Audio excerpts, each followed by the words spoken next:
La Verónica ya. Queridas amigas, amigos, vamos a comenzar nuestro programa y les quiero presentar un video muy bueno, que ahora es el conjunto de Silvio tocando en vivo, de la canción que vimos la otra vez, pero ahora está en video, un poquito más activa, ¿ya? Así que aquí les voy a presentar esta canción que se llama El Necio. Ahí va. Ahí está. Vamos.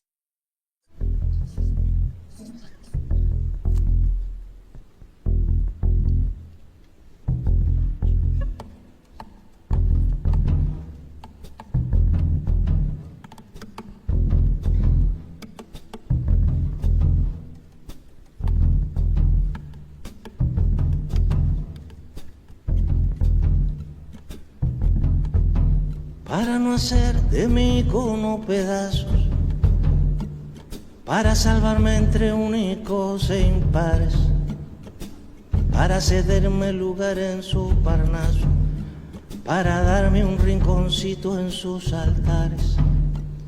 Me vienen a convidar a arrepentirme, me vienen a convidar a que no pierda, me vienen a convidar a indefinirme, me vienen a convidar a tanta mierda. Yo no sé lo que es el destino, caminando fui lo que fui. Haya Dios que será divino. Yo me muero como viví, yo me muero como viví, yo me muero como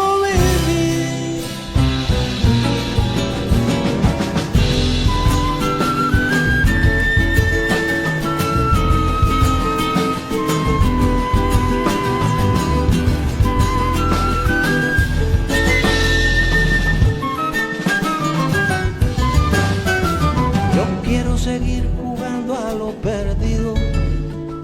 Yo quiero ser a la zurda más que diestro. Yo quiero hacer un congreso del unido. Yo quiero rezar a fondo un hijo nuestro. Dirán que pasó de moda la locura. Dirán que la gente es mala y no merece. Mas yo partiré soñando travesuras. ¿Acaso multiplicar panes y peces? Yo no sé lo que es el destino. Caminando fui lo que fui. Haya Dios que será divino. Yo me muero como viví. Yo me muero como viví. Yo me muero como viví.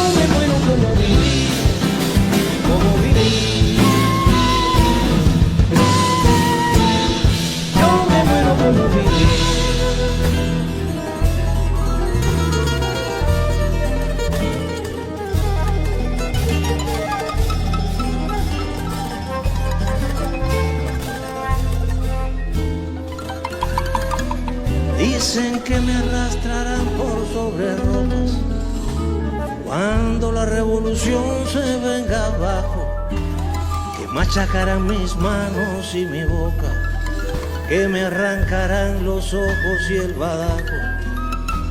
¿Será que la necedad parió conmigo?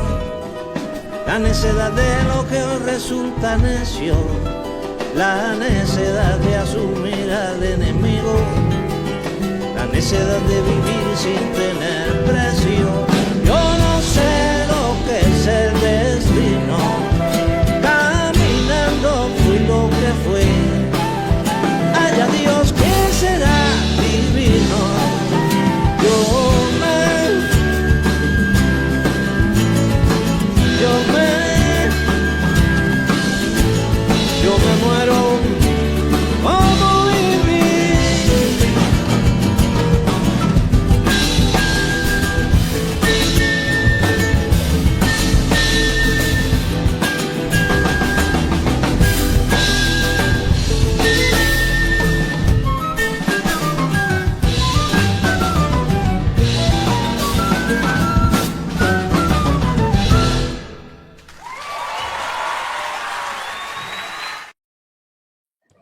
Muy buena.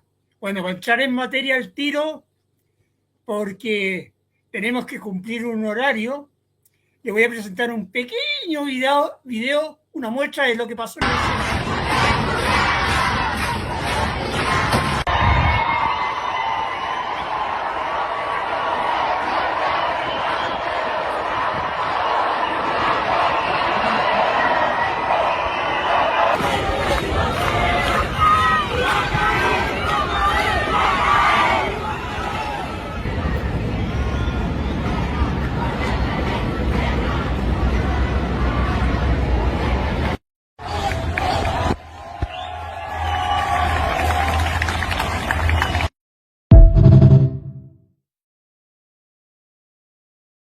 Ahí estamos.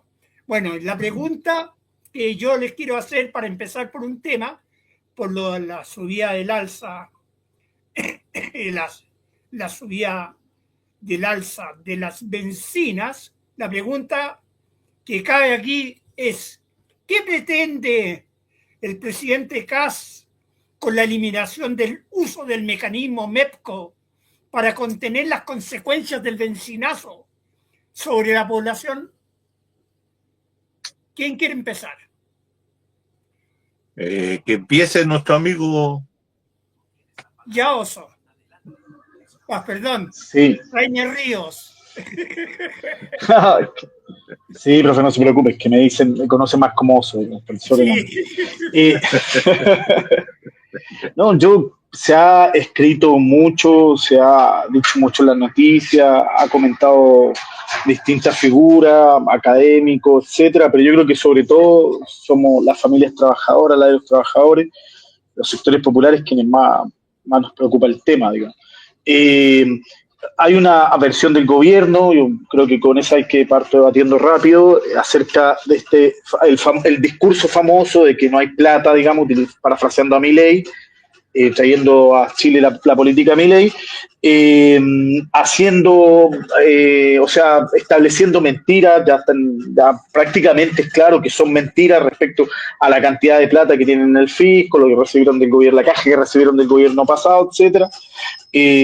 Pero todas esas mentiras, toda esa campaña de mentiras, me parece que está sujeta a un objetivo fundamental, más grande del gobierno, digamos, que es descargar sobre la espalda de las familias trabajadoras los resultados de la crisis capitalista más general, más histórica, pero especialmente en el caso del MEPCO, con los elementos de crisis económica mundial que ha abierto la guerra que inició Trump y Netanyahu, que además, válgase decir, son los máximos dirigentes de la ultraderecha mundial a la que pertenece Kass. Por eso que Kass y el gobierno de Kass, sin decirlo, defienden el ataque a Irán de Netanyahu y Trump, digamos, no que sin decirlo, lo han dicho, digamos, lo han apoyado. Pero con esa excusa, el objetivo de última, me parece, ¿cómo se llama? Reduciendo este mecanismo, que el MEPCO es convencernos a todos de que tenemos que pagar más las familias trabajadoras, financiar derechos sociales, etcétera, que estaban en el Estado y que ahora los vamos a tener que financiar, con el único objetivo, lo han dicho de todas maneras, escondiendo que lo que pretenden es que los grandes empresarios reducirle el impuesto, ganen más plata con la excusa de que después ellos van a invertir en la economía y van a surgir trabajo y todo. Es una posición, un discurso que está absolutamente refutado por la historia, digamos. Entonces, para sintetizar, creo que el objetivo de este bencinazo es que las familias trabajadoras paguemos el costo de que los grandes empresarios, las multinacionales, se sigan haciendo multimillonarias en Chile a propósito del costo que pagamos, vuelvo a decir, las propias familias trabajadoras. Muy bien, sí. Don Juan Carlos Gómez Leighton. Con respecto a la decisión de por qué se quiere llevar a cabo este proceso, porque hay que verlo como un proceso, donde están todos los elementos que ha señalado mi compañero de panel, están presentes. Pero lo que hay que entender que aquí hay un esfuerzo por parte del gobierno de Kass de volver a una ortodoxia neoliberal profunda. Cuando hace 4 años atrás, 5 años atrás, cuando surgió el gobierno de Boric, se planteaba la idea, ¿cierto?, en función del proceso constitucional, de refundar Chile. Y ese proceso de refundar Chile fracasó.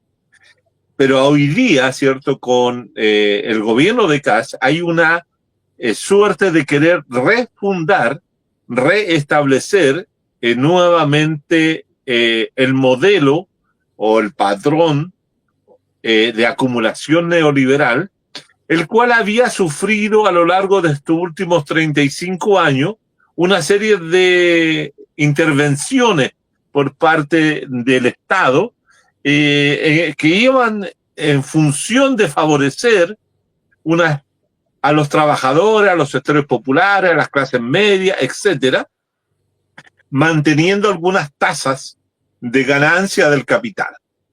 Pero a eso, en ese sentido, al capital no le ha gustado y no le gustaba ninguna de estas, para decirlo en términos muy concretos, no le gustaba ninguna de estas medidas que se adoptaron a lo largo de estos últimos 35 años, y ahora, ¿cierto?, el gobierno de Kast y especialmente su ministro de Economía buscan entonces retrotraer el proceso, terminar con todas aquellas cosas que se lograron en los últimos 35 años y hacer que el padrón de neoliberal funcione lo más limpio posible.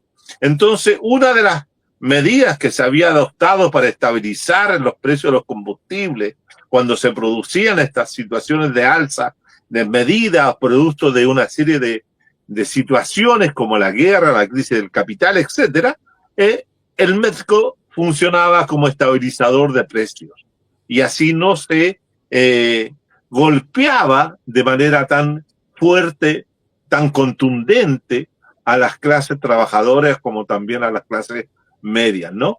Entonces, en ese sentido, esto viene a modificar aquello. Y eso es como volver a instalar, reinstalar a través de un tratamiento de shock directo, cruel, ¿cierto?, muy fuerte, que se está comenzando a sentir en la economía de los trabajadores, en la economía de los sectores populares, en la gente, este tipo de situaciones. Entonces, la idea es recuperar el padrón de acumulación neoliberales en su mejor versión, como lo había sido anteriormente, hace 35 años atrás. Por eso, de una u otra manera, esta es una refundación del neoliberalismo en Chile.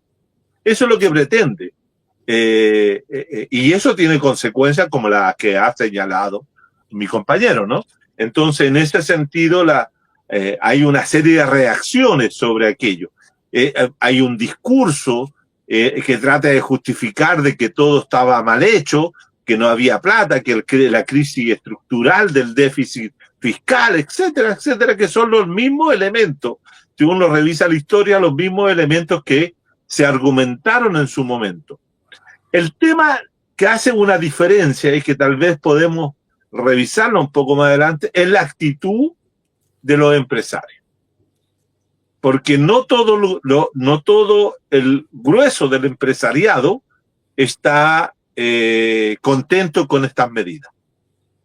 Y eso quedó claro que tuvieron que negociar, por ejemplo, con los empresarios de los camioneros. Tuvieron que haber un acuerdo ahí porque el gobierno no solamente va a tener que disciplinar a los sectores populares, a los sectores medios, a los sectores trabajadores que van a impulsar movilizaciones, sino también va a tener que convencer a los empresarios de que estas medidas son positivas para su economía, para su propio proceso de desenvolvimiento, de obtención de ganancias, porque van a haber conmociones en distintos rubros que se van a comenzar a percibir a lo largo de estos meses que vienen en adelante. Sí. Oye, aclarar de que el MEPCO es un mecanismo para estabilizar los precios, postergando un poco el alza que se produce normalmente de la del petróleo. El petróleo Claro. y sus subproductos como la benzina, la parafina, todo eso el Estado le ponía un coto, es decir, se intervenía el mercado, ¿ya? Para no traspasar directamente, sino que aumentar gradualmente las alzas a los consumidores. Entonces el Estado... Bueno, y ahí es donde está, justamente ahí donde está el elemento de intervención del Estado, que esto fue creado hace 14, 15 años atrás, ¿cierto? Sí. Intervención del Estado. Y una de las cosas que detesta el capital neoliberal es la intervención del Estado en el mercado, en cualquiera de sus dimensiones. Claro, sí. Y esto se da ahora en todos los países, que el Estado tiene que intervenir porque si no queda la embarrada en el país, como va a pasar aquí en Chile. Por ejemplo, aquí en Chile, en otras crisis que han habido de la benzina, en el 2008 llegó a $140 el barril. Ya pasando de 100 es catastrófico. Sí. En el 2011 se llegó a $125 el barril. En el 2022, $116 el barril. Y hoy ya está sobre $100 el barril. Pero se supone que a medida que pase el tiempo y la tensión del estrecho de Hormuz, que no pasen los barcos, obviamente que eso va a provocar que haya escasez, ¿ya? Y eso va a significar alza. No hay ninguna otra solución. Y eso perjudica a la gente pobre porque el IPC, que es el índice de precio al consumidor, aumenta y los sueldos no. Entonces, la gente tiene la misma plata para adquirir menos cosas. Y los principales afectados son los pobres, los que tenemos un salario chiquitito.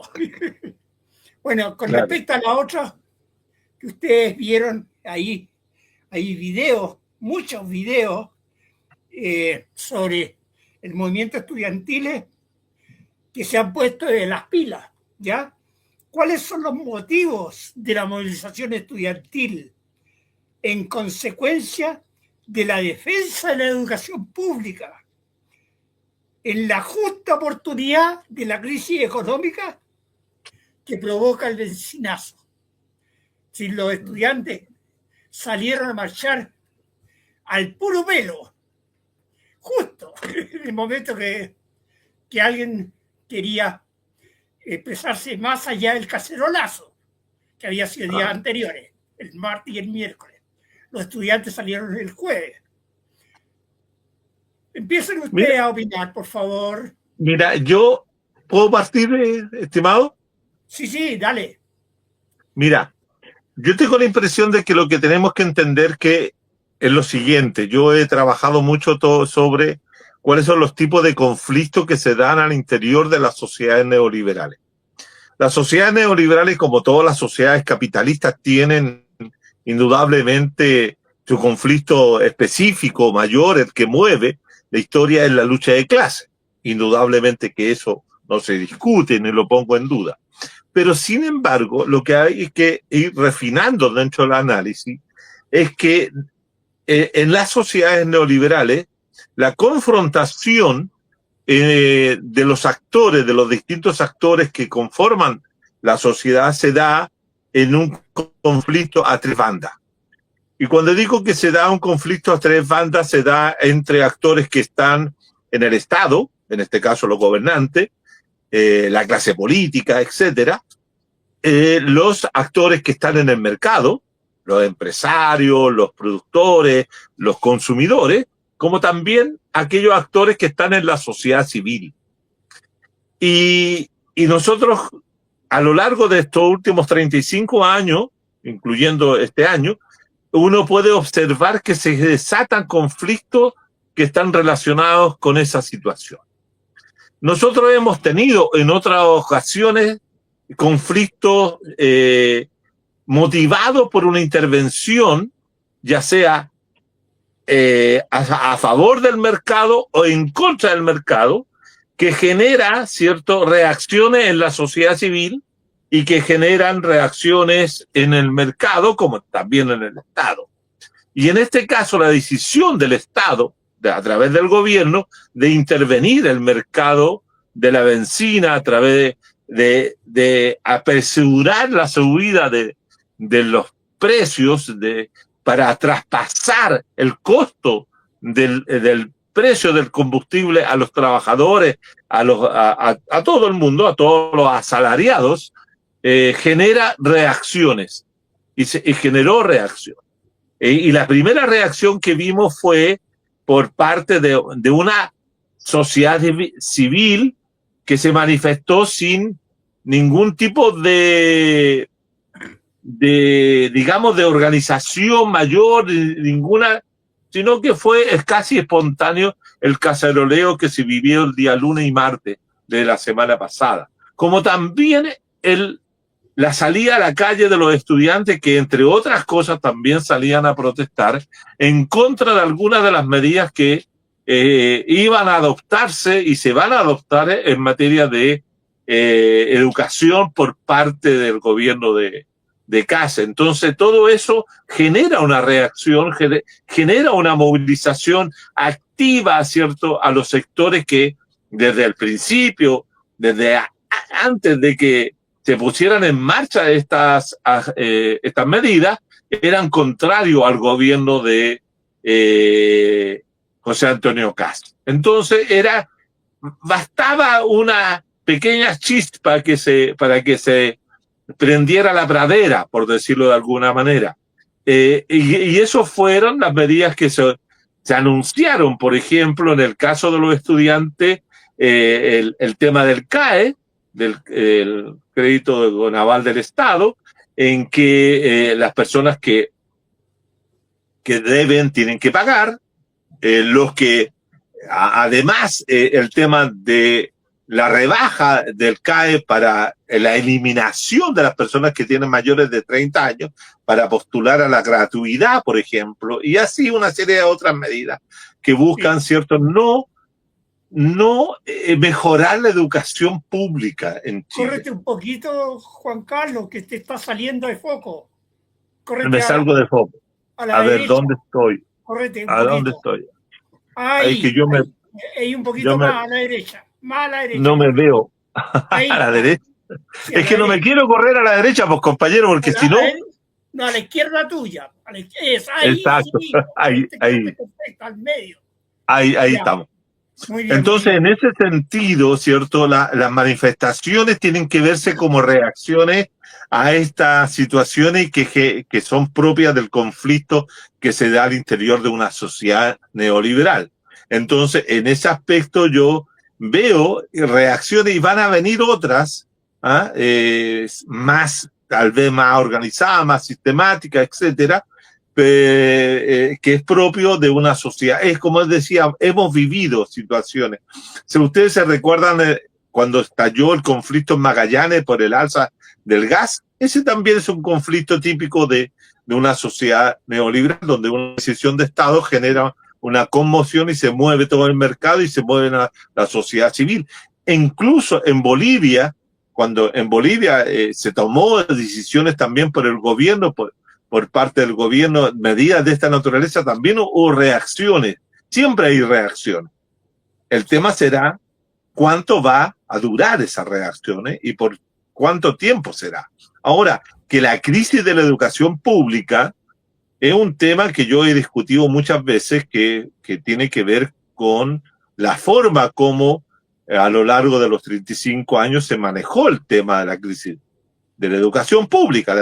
El tema de la educación pública se manejó fundamentalmente como un problema administrativo, como un problema de carácter de los sueldos y salarios de los trabajadores de la educación, pero nunca se tomaron decisiones fundamentales en lo que es la política educativa, en la modificación de los contenidos y formación de la ciudadanía.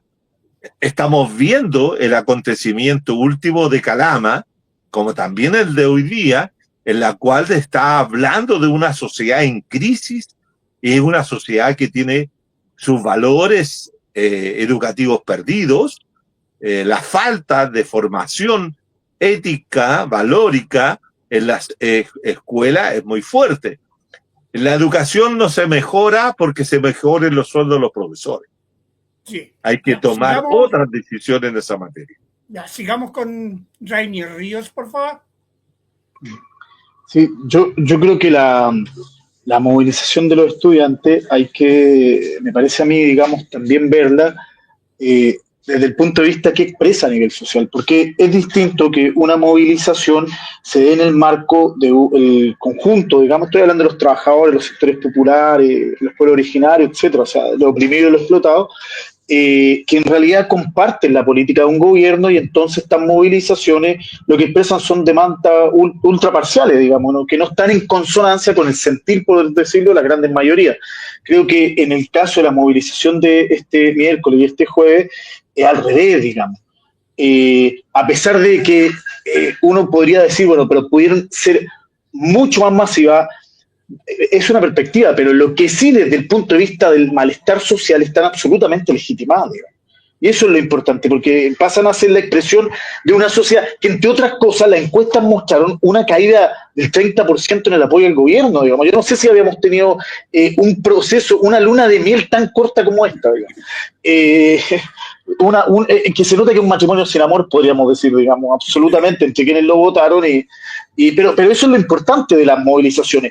¿Por qué digo esto? Porque siendo de los y las estudiantes, digamos, la tendencia debería ser a que el malestar crezca, porque el programa de gobierno, el plan económico que provocó ese malestar con el MEPCO, se está reflejando en todos lados. Basta decir que hoy día el gobierno ha hecho el ridículo diciendo que corta el 3% del Ministerio de Seguridad, y hoy día tuvo que salir la ministra a decir que iba a hablar con el ministro de Hacienda para que no se recortara ese presupuesto. O sea, no es solo un problema de improvisación, me parece a mí, sino de que están midiendo, están calibrando cuánto del plan pueden terminar de meter, digamos, y lo único que se puede oponer a que ese plan se meta son las movilizaciones sociales.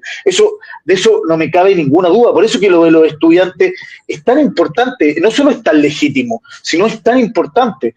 La cuestión, me parece, para cerrar, es que un poco lo que sucedió en el primer gobierno de Piñera, digamos, porque además la posibilidad de que estas demandas, de la necesidad de enfrentar el plan de CAS, digamos, pase por el Parlamento, es muy baja, entre otras cosas por la propia composición de la actual oposición, el progresismo en crisis en Chile, digamos, la falta de una real estrategia anticapitalista del progresismo, que además gobernó el modelo neoliberal en Chile, el progresismo, digamos. No es más que eso, digamos.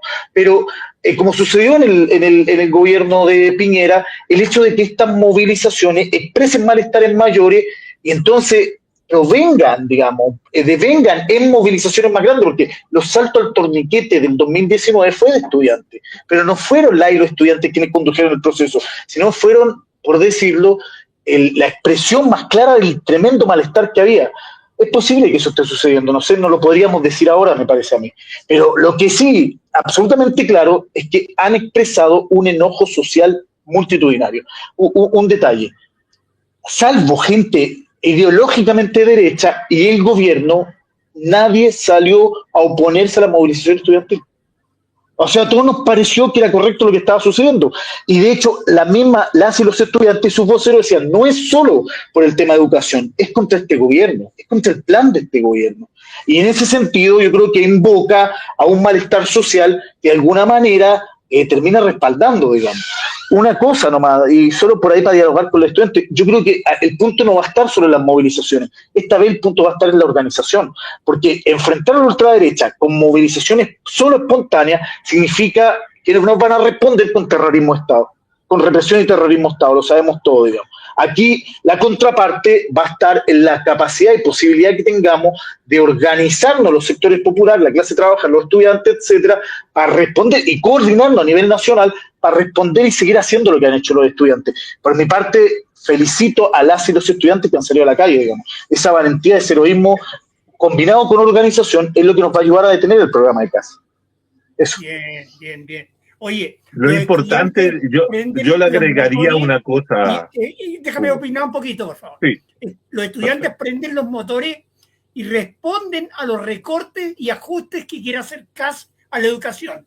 De hecho, el Estado es muy poco lo que interviene en educación porque la mayoría de la educación ya no es pública. Es un pequeño porcentaje, como menos de un 30%, que la educación sea pública. La mayoría de la educación universitaria es privada. ¿Ah? Existen más universidades privadas que no sé qué. Y en la educación particular, mayoritaria, también en los niveles que son previos a la universidad. Entonces, ¿de qué tanto que el Estado se sacrifica y gasta plata en los estudiantes? Nada, pues nada. Si ahí están los edificios, ahí están las escuelas hechas. ¿Ah? Incluso, como ha disminuido la población, cada vez hay menos estudiantes. Ya, porque se han tenido que refundar escuelas. Ya, ahora los estudiantes, en su justa demanda, por ejemplo, se afinan referente a la de la JUNAEV. La JUNAEV presta un valioso servicio de dar almuerzo. Entonces, cuando no está la JUNAEV funcionando, es un desastre porque esas personas se quedan sin almuerzo. Por lo tanto, es un beneficio importantísimo que no se recorte a la JUNAEV.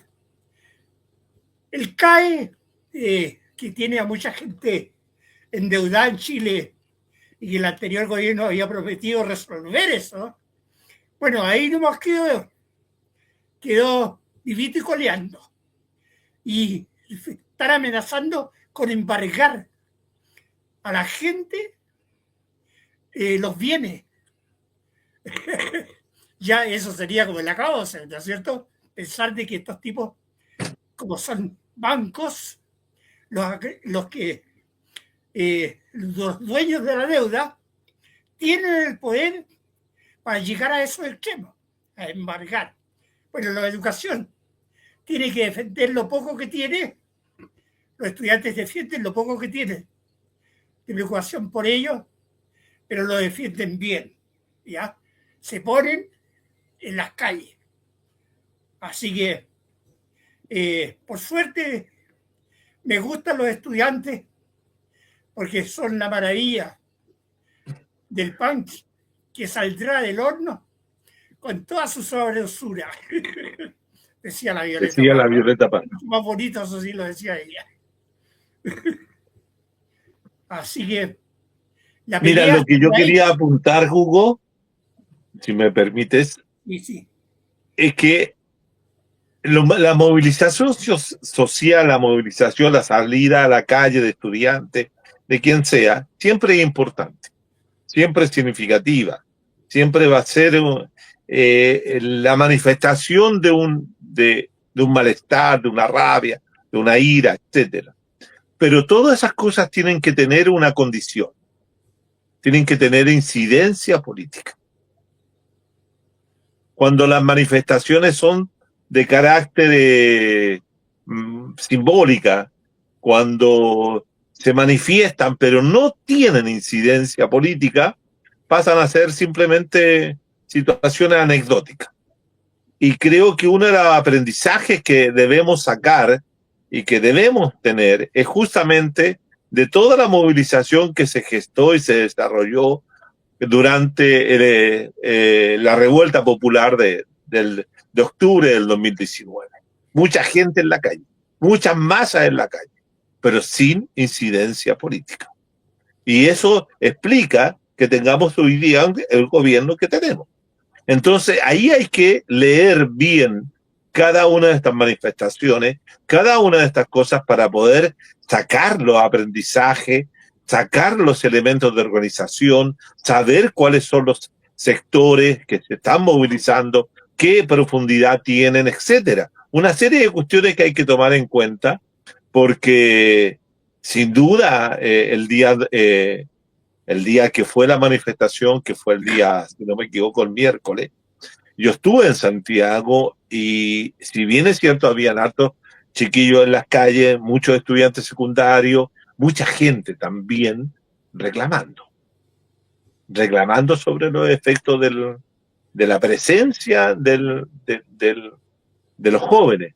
Es decir, porque esos son los elementos que nos permiten visualizar y saber qué profundidad pueden tener estas acciones en el futuro.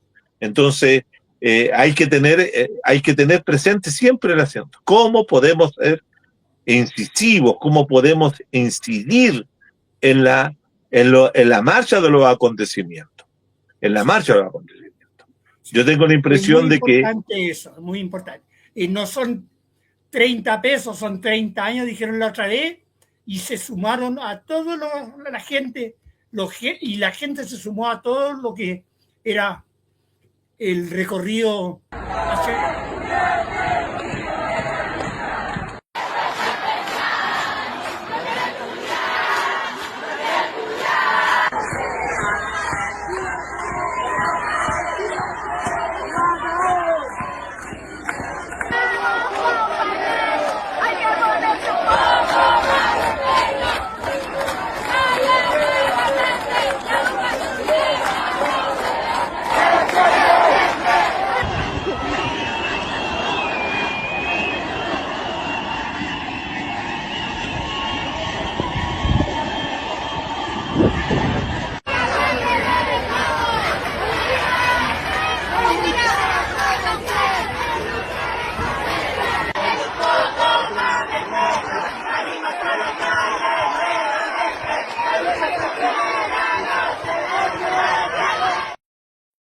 Bueno, ahí se ve que se reclama por un plan de lucha y de paro nacional. Ya, es decir, se piensa en que esto tiene que ser suma de los pobladores, de los obreros, los trabajadores, todos los sectores que están involucrados en esta pelea, porque la repercusión sobre los sueldos va a ser significativa y la crisis va a ser general. Bueno, la otra vez estuvimos analizando nosotros a través del trabajo que hizo nuestra amiga Verónica, que no sé qué le pasó ahora, porque no he podido ver qué es lo que pasó. Eso fue una cosa divertida que publicaron, que ahí yo digo la creatividad, las personas para hacer ese tipo de cosas. Bueno, y ese día pasado, bueno, se sacaron diversos... ahí está Francisca Toledo. Sobre los ministros se hizo un trabajo. Entonces, Claudio Alvarado, aquí está, Quirós, el ministro de Hacienda. Bueno, y todos los... Fernando Raúl. Y todos estos ministros que le dan un significado a este gobierno, ¿ya? Opinando así en general, porque se nos va a acabar el tiempo, nos quedan 20 minutos nomás. Entonces, hagamos un significado general de toda la plana de ministros que representan diversos sectores empresariales también y políticos. Entre ellos está el Partido Social Cristiano, que comprende a los evangélicos, pentecostales principalmente, y el Partido Republicano. ¿Ya? Piensen ustedes que son 5 senadores y 31 diputados los que sacó la ultraderecha. ¿Qué podríamos opinar de este gobierno y su plana de ministros que está para dirigirnos en todos los aspectos? ¿Qué opinan ustedes? Para verlo así en general nomás, ¿no? Opinemos. Ya, Reiner, tu parte. Ya, Reiner. Sí, yo creo que en general, digamos, los ministros y las ministras de este gobierno expresan para mí por decir unos puntos centrales, la política de la ultraderecha mundial, que es no negociar, digo. O sea, ir de frente y golpear, y después recoger, digamos, porque parece que estén permanentemente incentivando una confrontación. La DUCO ayer, o UCO dijo ayer, por ejemplo, que el rodeo era un deporte nacional, digamos, el produje, disculpando la expresión, puteando pobladores ayer y antes de ayer, digamos, y anteriormente.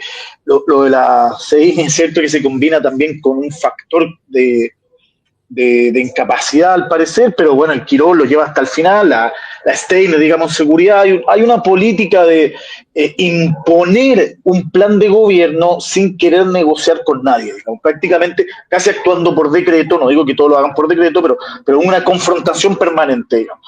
Creo que eso cambia a los gobiernos anteriores neoliberales en Chile, a los 30 y tantos años, de 36 años de gobiernos neoliberales en Chile, con este tipo de hacer política. Ahora, en general me parece que va mostrando muchas fisuras, no porque ¿cómo se llama? Los problemas del plan, digamos, porque el plan ya se ve en los resultados de alza de los precios, etcétera, que van produciendo malestar social, sino a mí lo que más me llama la atención es además la tremenda inoperancia de este sector, lo de el Estado quebrado. Podemos sumarlo ya a 2 semanas de una larga lista de errores no forzados que demuestran que me parece que no solo hay ánimo de confrontar, sino hay incapacidad de actuar o crisis o confusión cuando lo que crece es el malestar social, digamos, y creo que esa va a ser una combinación interesante, digamos. O sea, gente imponiendo un plan muy impopular, pero además causando con sus palabras, con sus acciones, causando enojo, y se nota que desesperándose por la reacción que está teniendo la gente, y que hasta el momento es casi una reacción de encuestas, digamos. Pero puede ser un factor interesante desde el punto de vista de agilizar la movilización social, que vuelvo a decir, es la clave última para detener a Kast, digamos. Sí, movilización social, organización social, va a detener a Kast. La única forma de hacerlo, digamos. Entonces, este comité de ministros, o sea, esta cantidad de ministros que tiene y por sus cualidades que tiene Kast, van a ser bastante interesantes. Por lo menos se muestran, digamos, desde ese punto de vista, de gente que va a acelerar el proceso de confrontación. Sí. Bueno, es claro de que todos los ministros de Estado que conforman el gabinete de José Antonio Kast representan distintas dimensiones, distintas sensibilidades de los que fueron los votantes gruesos de Kast en la última elección presidencial. Entonces tenemos representado gruesamente al empresariado, con distintos ministros que vienen de ese sector, especialmente, por ejemplo, el canciller Pérez Maquena, que viene desde la empresa de Lusic, ¿cierto? Uno de los principales riquezas de este país, provienen, ¿cierto?, de distintas dimensiones de la economía, del empresariado, de la actividad financiera, de la actividad exportadora, etcétera. Por lo tanto, representan claramente a esos sectores y van a buscar vincularse mayormente en beneficio de ellos. En segundo lugar, está la otra sensibilidad, de las sensibilidades, por ejemplo, de la ministra de la Mujer, en la cual, cierto, es una representante del Partido Social Cristiano, una persona que defiende valores específicos de la sociedad tradicional, etcétera, y por lo tanto ahí van a plantear una serie de modificaciones, quiebres con las políticas de género, de diversidad, etcétera, que se han implementado a lo largo de estos últimos años, ¿no? Ahí van a experimentarse una serie de retrocesos. Con respecto a lo que bien decía Rainer sobre la ministra de Deporte, una persona que fue sancionada por usar dopaje en su actividad, es una persona que hoy día está al mando del deporte y va a una media luna a reconocer justamente lo que había sido a lo largo de estos últimos años condenado por todos los sectores animalistas y que defienden, cierto, a los animales sobre el maltrato de esto a través del rodeo, y que ella ayer, cierto, con la presencia del presidente y la, comilla, primera dama, cierto, dice que este es un deporte nacional. Es decir, todos esos elementos están diciéndoles cómo son estos ministros y a qué servir y en qué línea van a actuar. Lo mismo pasa, cierto, con el ministro de Vivienda. El ministro de Vivienda acaba de señalar de que no se va a hacer la expropiación del fondo o de la propiedad de colonia, de la ex colonia Dignidad, de colonia. Es que cuando dije dignidad me choqué, dije, ¿cómo se puede llamar algo tan siniestro que tenga el nombre de dignidad? Entonces pensé que me estaba equivocando. Justamente, entonces eso implica, ¿cierto?, una directa, como dice Rainer, una directa provocación a todas las víctimas de derechos humanos, de violaciones de derechos humanos en este país.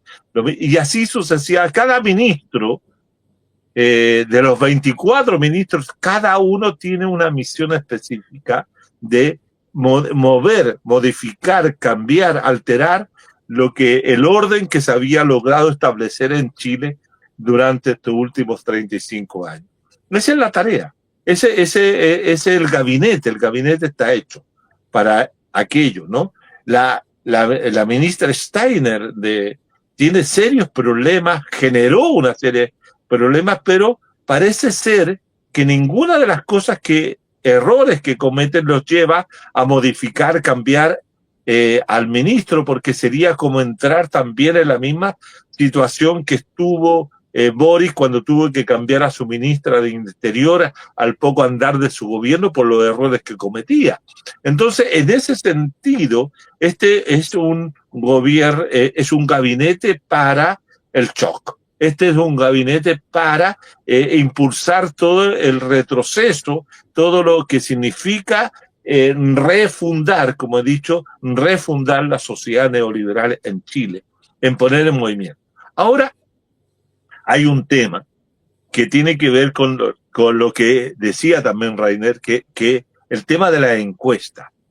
A mí me ha llamado mucho la atención de que los principales encuestadoras como Criterios Ciudadanos, Pulso Ciudadano, la Academia, que fueron las principales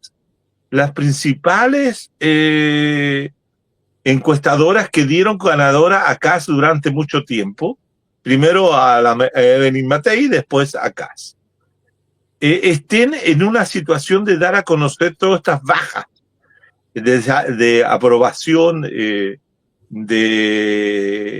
desaprobación, caída en la aprobación y aumento en la desaprobación del presidente José Antonio Kast. A mí me llama la sospecha, ¿eh?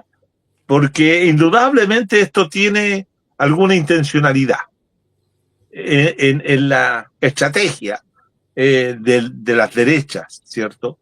¿Por qué? Porque está claro de que, fíjense que la última caída se detiene en los 40% de apoyo a Kast. Bueno, la derecha dura, siempre ha tenido más o menos un 37, 38, 40% de apoyo a lo largo del proceso de esta democracia protegida a la democracia neoliberal. Por lo tanto, la caída, y los mismos analistas lo han dicho, se le atribuye al votante que en la primera vuelta votó por Parisi.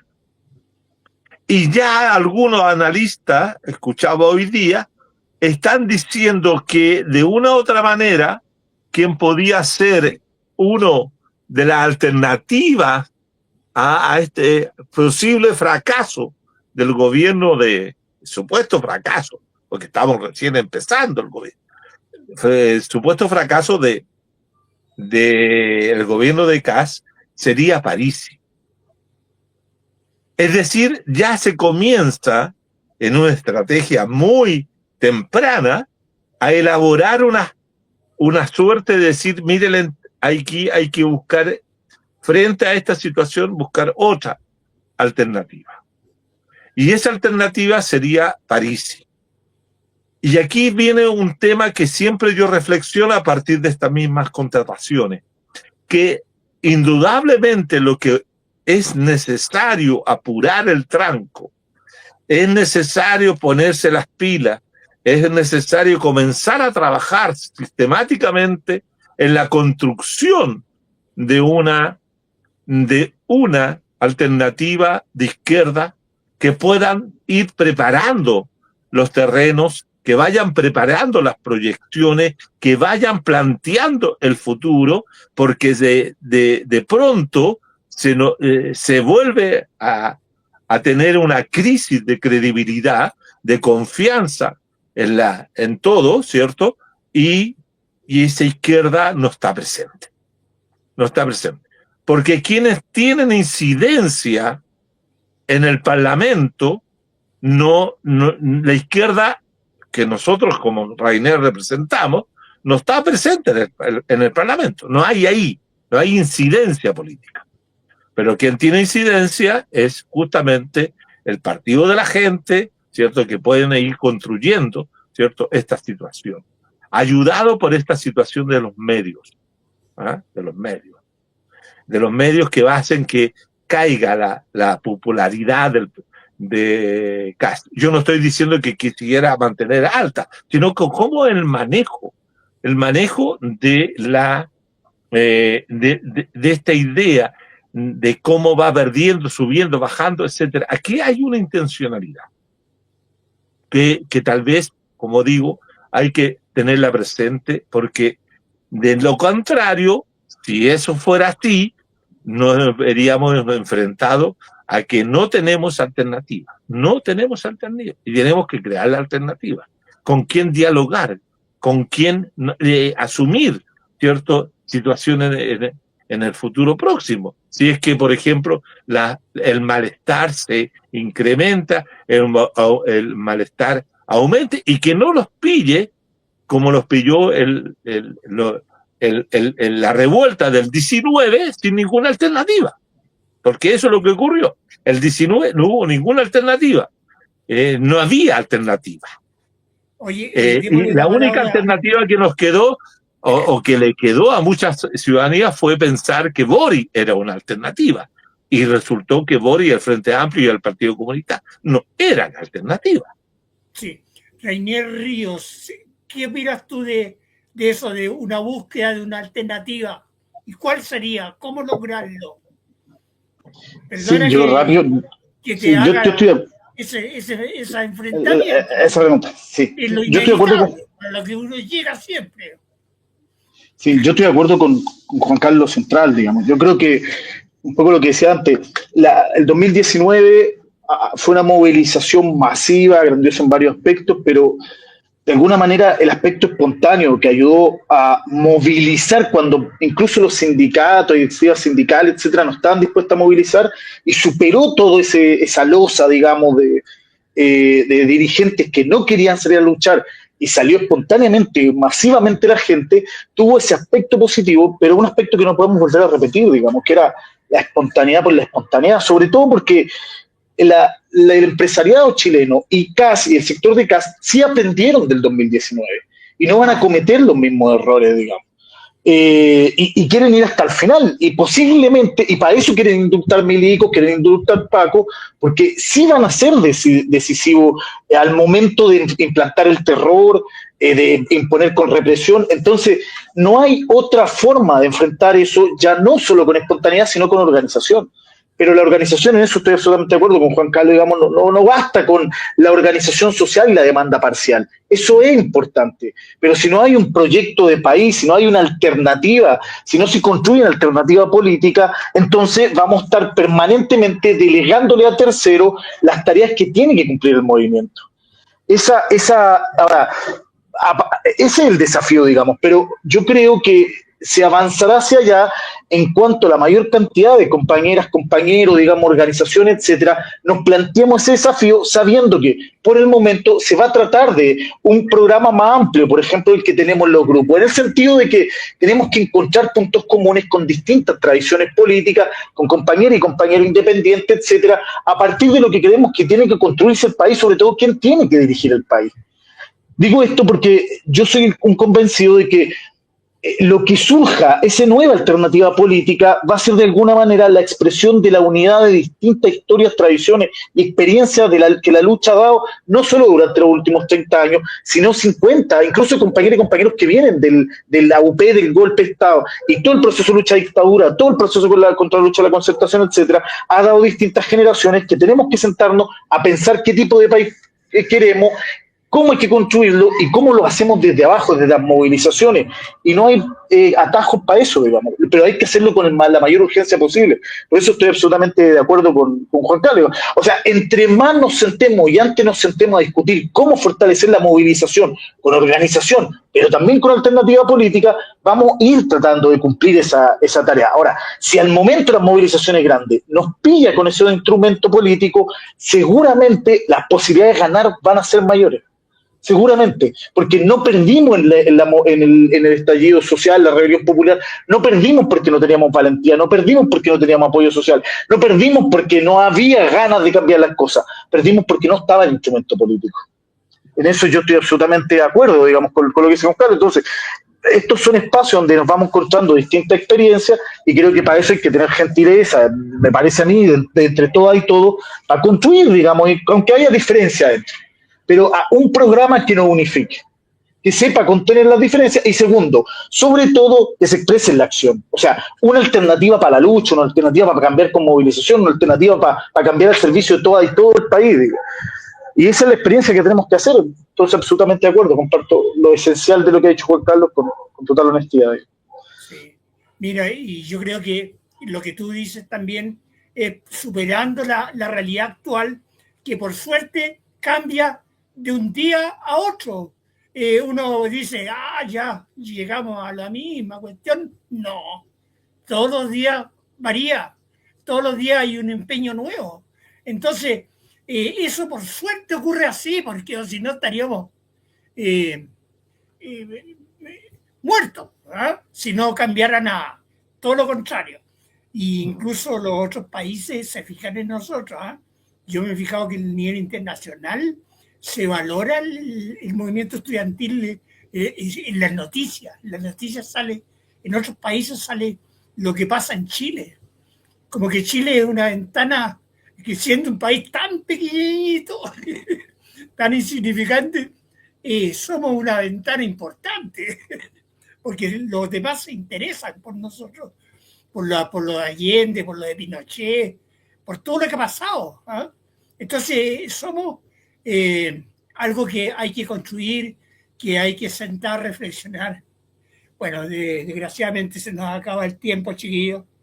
Yo quería finalmente hacer un recuerdo de que nosotros estamos comprometidos como radio y referirnos en algún momento para que ustedes también apoyen esta idea de lo que es la campaña por el pueblo mapuche. Entonces, en este gobierno que se están eliminando todo lo que signifique regularizaciones, planes que están en Contraloría listos para, bueno, y los títulos de dominio que están por salir a mucha gente, como 40.000 personas que tienen problemas de herencia, de reclamo de tierra y regularizar sus tierras, para ellos era importante. Ahora no hay ninguna posibilidad de que eso ocurra. Hay un plan de desmovilizar, de desnaturalizar toda la ley indígena. Entonces, fíjense que está todo concertado.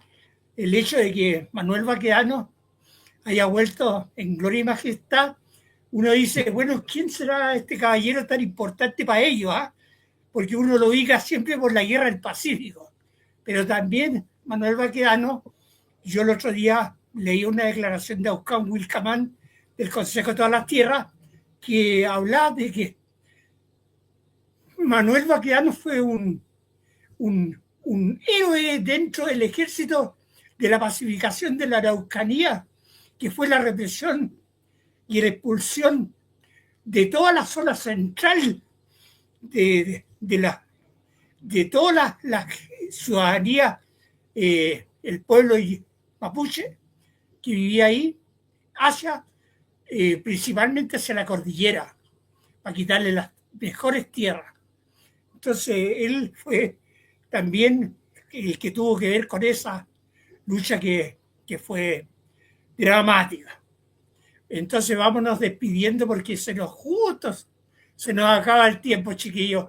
Qué mezquino el tiempo. Ya son las 10:02. ¿Qué les parece si ustedes puedan decir las últimas palabras referente a lo que ha sido este programa? Dale. Bueno, yo lo único que quiero es expresarle agradecimiento a tu programa, a la labor de Verónica, Margarita, por darle la oportunidad de expresar algunas ideas que puedan ser contribuyentes a la formación y constitución de lo mismo que dije la vez pasada, un contrapoder, la constitución de un contrapoder que sea capaz de disputar en todos los planos y en todos los lugares el poder que hoy día la derecha y la extrema derecha y el poder neoliberal está cayendo sobre, como la red, como decía Foucault, sobre la sociedad chilena.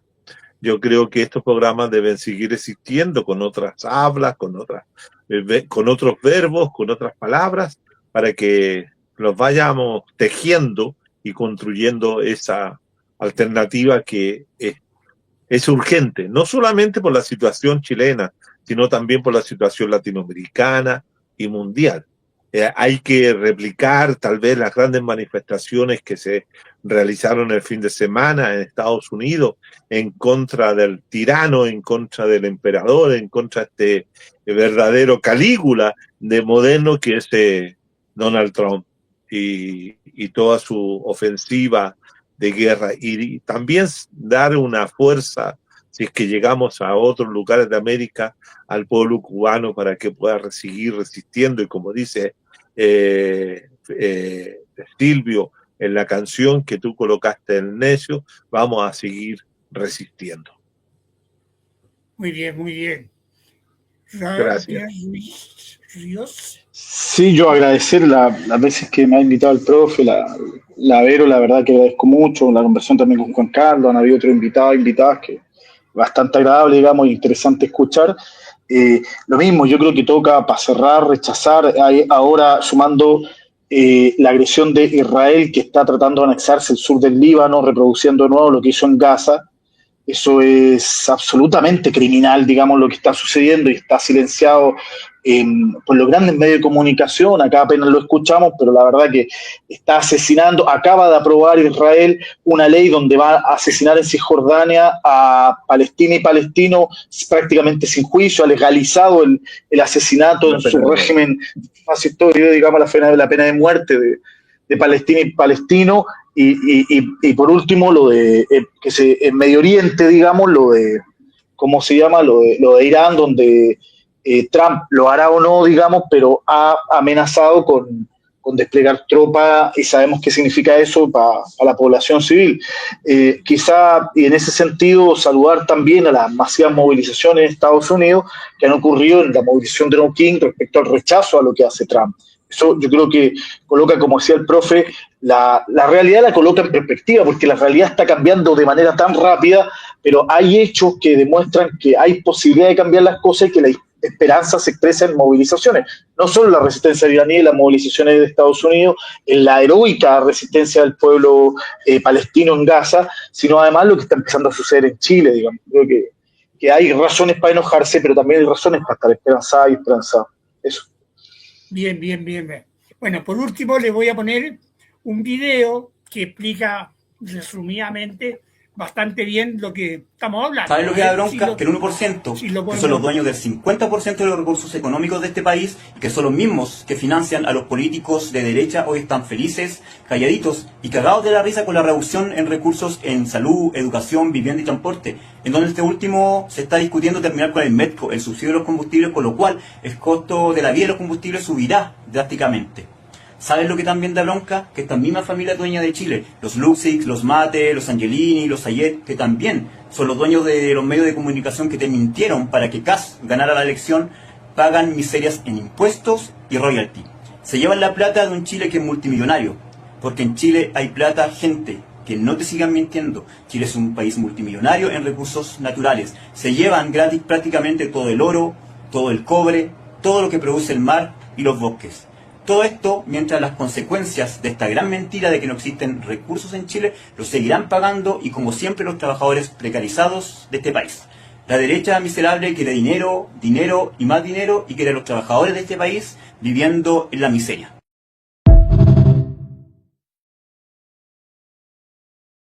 Muy bien, muy bien. Vamos entonces a reflexionar más sobre lo que está pasando para animarnos y seguir adelante, porque nos necesitamos y nos necesitan para que el pueblo tenga algún porvenir. Así que, amigos, amigas, el próximo programa ya viene el próximo lunes con nuevos invitados y nuevos temas. Seguiremos en la pelea. Ahí estamos. Chao, nos vemos. Chao, chao. Chao, chao. Estamos finalizando nuestras transmisiones.